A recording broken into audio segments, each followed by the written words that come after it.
Hello students, AP intermediate public ఎగ్జామినేషన్కి సంబంధించి మన సబ్స్క్రైబర్స్లో చాలా డౌట్స్ అయితే అడుగుతున్నారనమాట. సో గైస్, మెయిన్గా అడుగుతున్న డౌట్స్ ఏమంటే సప్లిమెంటరీ ఎగ్జామినేషన్కి సంబంధించి ఒక్కో పేపర్కి ఫీజు ఎంత ఉంటుంది, ఎప్పటి నుంచి ఎప్పటి వరకు ఫీజు అనేది పే చేయాలి, ఎక్కడ పే చేయాలి, ఇంప్రూవ్మెంట్కి ఎలా అప్లై చేసుకోవాలి, ఇక వెరిఫికేషన్ అండ్ రీకౌంటింగ్కి పెట్టుకోవాలనుకుంటున్నా, ఆన్లైన్లో ఎలా అప్లై చేసుకోవాలి, ఫీజు ఒక్కో పేపర్కి ఎంత ఉంటుంది అని అయితే ఇలా చాలా డౌట్స్ అయితే అడుగుతున్నారనమాట. సో గైస్, మళ్ళీ రిక్వెస్ట్ చేస్తున్నా. ఈ డౌట్స్లో మీకు ఎటువంటి చిన్న డౌట్ ఉన్నా కానీ ఈ వీడియో ఎన్ వరకు చూసేకైతే ట్రై చేయండి. అట్ ది సేమ్ టైం మీకు తదుపరి మళ్ళీ కూడా ఏ డౌట్ ఉన్నా కానీ కింద కామెంట్ అయితే చేయడానికి అయితే ట్రై చేయండి. ఇకపోతే గైస్, మీరైతే స్క్రీన్ మీద అయితే గమనించండి ఒక్కసారి అయితే. ఇప్పుడే మనకు ఈ అప్డేట్ అయితే రావడం జరిగిందనమాట. ఇంటర్ ఫెయిల్ అయిన విద్యార్థులకు అలర్ట్ అని అయితే మనకు అప్డేట్ రావడం అయితే జరిగింది.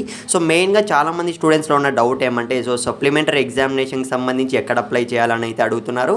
మీ కాలేజెస్లో మీ కాలేజెస్లోనే మీకైతే ఆన్లైన్లో ఫ్రీగా అంటే ఆన్లైన్లో అప్లై చేస్తారనమాట. ఇకపోతే ఫీజు ఎంత ఉంటుంది అన్న విషయానికి వస్తే క్లియర్గా అయితే గమనించండి గైస్ మీరు స్క్రీన్ మీద. ఒక పేపర్ కానీ మనకు 500 రూపీస్ 50 అయితే ఉంటుందన్నమాట ఈ ఫీజు అనేది. కాలేజ్ని బట్టి కూడా మీకు వాళ్ళు ఎక్కువ తీసుకోవచ్చు, తక్కువ తీసుకోవచ్చు. ఇదైతే మనకు కాన్స్టెంట్ అయితే కాదు. ఇకపోతే ప్రాక్టికల్స్ ఎవరైనా ఫెయిల్ అయ్యింటే మాత్రం 250 రూపీస్ అయితే పే చేసి ఆన్లైన్లో అప్లై చేసుకోవాల్సి ఉంటుంది.